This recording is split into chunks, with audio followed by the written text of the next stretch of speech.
নমস্কাৰ ছাত্ৰ-ছাত্ৰীসকল, welcome back to my YouTube channel Vivek study. আজি আন এটা নতুন ভিডিঅ' লৈ মই তোমালোকৰ আগত উপস্থিত হৈছোহি। ভিডিঅ'টোৰ বিষয় হৈছে previous year Assamese question paper solution. গতিকে ভিডিঅ'টোত 2023 HS ছেকেণ্ড ইয়াৰ এক্সামৰ কুৱেশ্যন পেপাৰৰ সলিউশ্যন মই তোমালোকৰ ওচৰত লৈ আনিছোঁ। গতিকে তোমালোকে এই কুৱেশ্যনখিনি হ'ব পাৰে তোমালোকৰ এই 2025 বৰ্ষৰ হাই ছেকেণ্ডাৰী ফাইনেল এক্সামত কমন আহিব পাৰে। গতিকে তোমালোকে ভিডিঅ'টো অকণো স্কিপ নকৰাকৈ আৰম্ভণিৰ পৰা শেষলৈকে ভালদৰে চাবা আৰু তোমালোকে এই প্ৰশ্নখিনি 1 নম্বৰ আৰু 2 নম্বৰৰ প্ৰশ্ন হয়, এই প্ৰশ্নখিনি ভালকৈ নোটছ কৰি মনত কৰি ল'বা যাতে তোমালোকে পৰীক্ষাত সহজভাৱে লিখি আহিব পাৰা। ইয়াৰ আগতো মই কেইবাটাও ভিডিঅ' অসমীয়া ৰচনাৰ ওপৰত চেনেলটোত আপলোড কৰি থৈছোঁ। যদি তোমালোকে ভিডিঅ'টো চাব বিচাৰা তেন্তে মই আই বাটনত আৰু ডেছক্ৰিপশ্যন বক্সত ভিডিঅ'খিনিৰ লিংক দি দিম, তাত ক্লিক কৰি তোমালোকে ভিডিঅ'খিনি চাব পাৰিবা। আশা কৰোঁ তোমালোকে ভিডিঅ'টো ভাল পাবা। যদি ভিডিঅ'টো ভাল লাগে তেনেহ'লে ভিডিঅ'টো লাইক কৰিবা, চেনেলটো ছাবস্ক্ৰাইব কৰিবা, যিমান পাৰা বন্ধু বান্ধৱীসকলৰ লগত ভিডিঅ'টো শ্বেয়াৰ কৰিবা। যদি তোমালোকৰ ভিডিঅ'টোলৈ কিবা ডাউট থাকে তেনেহ'লে নিশ্চয় কমেণ্ট বক্সত তোমালোকৰ মতামত প্ৰকাশ কৰিবা।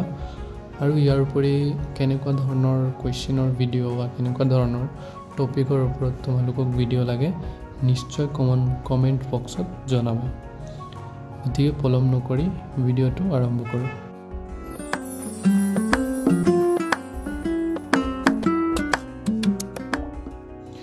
তলৰ প্ৰশ্নসমূহৰ উত্তৰ লিখা।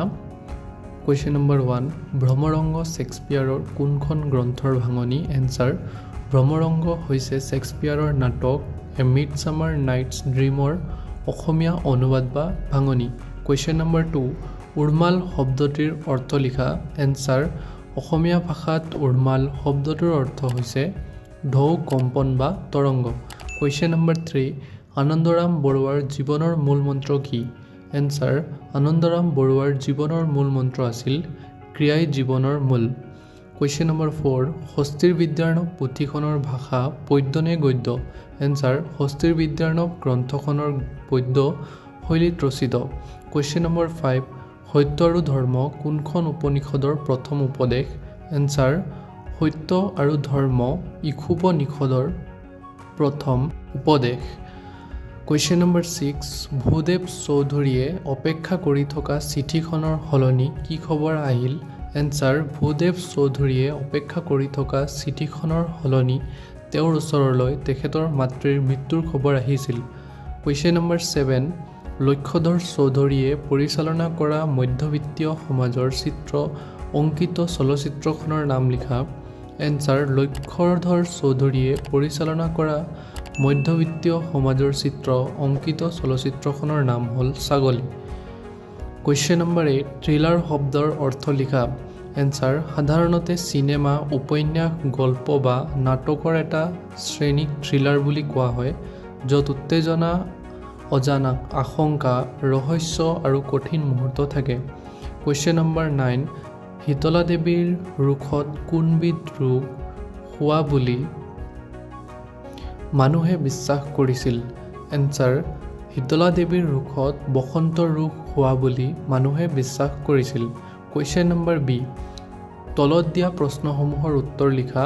কুৱেশ্যন নম্বৰ 1, মোৰ মাতৃমুখ দৰ্শন পাঠত মাজীও আৰু জ্ঞান বুলি লক্ষীনাথ বেজবৰুৱাই কাৰ কথা কৈছিল? এনচাৰ, লক্ষীনাথ বেজবৰুৱাৰ মোৰ মাতৃমুখ দৰ্শন পাঠত মাজীও বুলি তেওঁৰ নিজৰ মাকৰ কথা কৈছিল, জ্ঞান বুলি তেওঁ নিজৰ দেউতাকৰ কথা কৈছিল।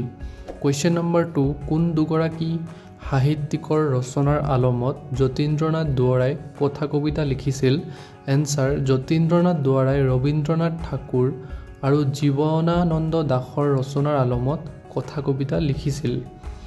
কুৱেশ্যন নম্বৰ 3, অসমীয়া আৰু ভাৰতীয় হিচাপে ভাৰতীয় প্ৰশাসনিক সেৱাৰ প্ৰতিযোগিতাত আনন্দৰাম বৰুৱাৰ স্থান কি কি আছিল? এনচাৰ, আনন্দৰাম বৰুৱা অসমৰ প্ৰথমজন ভাৰতীয় নাগৰিক আছিল যিয়ে ভাৰতীয় প্ৰশাসনিক সেৱা ICS ইণ্ডিয়ান চিভিল ছাৰ্ভিচত উত্তীৰ্ণ হৈছিল 1870 চনত তেওঁ এই পৰীক্ষাত সফল হৈছিল আৰু ব্ৰিটিছ চৰকাৰৰ অধীনত কিছুমান গুৰুত্বপূৰ্ণ পদত অধিষ্ঠিত হৈছিল। আনন্দৰাম বৰুৱাই জুডিচিয়েল ছাৰ্ভিচ বিচাৰ বিভাগত কাম কৰিছিল আৰু ব্ৰিটিছ চৰকাৰত ছেছন্স জাজ হিচাপে নিযুক্ত হৈছিল। কুৱেশ্যন নম্বৰ 4 হস্তি বিদ্যাৰ্ণৱ পুথিখনৰ বিচিত্ৰ চিত্ৰকলাৰ বিষয়ে প্ৰশংসা কৰি যোৱা দুগৰাকী খ্যাতনামা পুৰুষৰ নাম লিখা। এনচাৰ হস্তি বিদ্যাৰ্ণৱ পুথিখনৰ বিচিত্ৰ চিত্ৰকলাৰ বিষয়ে প্ৰশংসা কৰি যোৱা দুগৰাকী খ্যাতনামা পুৰুষ হ'ল ছাৰ এডউইন আৰ্নাল্ড আৰু এ.এল. বাছাম। কুৱেশ্যন নম্বৰ 5 যতীন্দ্ৰনাথ দুৱাৰা আৰু শিলভদ্ৰৰ সাহিত্য আকাডেমী বঁটা প্ৰাপ্ত গ্ৰন্থ দুখনৰ নাম লিখা।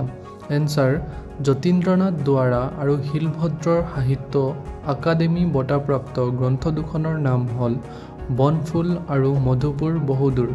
কুৱেশ্যন নম্বৰ 6 প্ৰতিধ্বনি ছবিখন কোনে কোনটো জনগোষ্ঠীৰ লোককথাৰ ভেটিত নিৰ্মাণ কৰিছিল। এনচাৰ প্ৰতিধ্বনি ছবিখন ভৱেন্দ্ৰনাথ শইকীয়াই মিচিং জনগোষ্ঠীৰ লোককথাৰ ভেটিত নিৰ্মাণ কৰিছিল। কুৱেশ্যন নম্বৰ 7 পৰ্যবেক্ষণৰ বাবে এজন বিজ্ঞানীৰ হাতত সততে থাকিবলগীয়া দুবিধ যন্ত্ৰৰ নাম লিখা। এনচাৰ পৰ্যবেক্ষণৰ বাবে এজন বিজ্ঞানীৰ হাতত সততে থাকিবলগীয়া দুবিধ যন্ত্ৰৰ নাম হ'ল মাইক্ৰস্কোপ আৰু টেলিস্কোপ।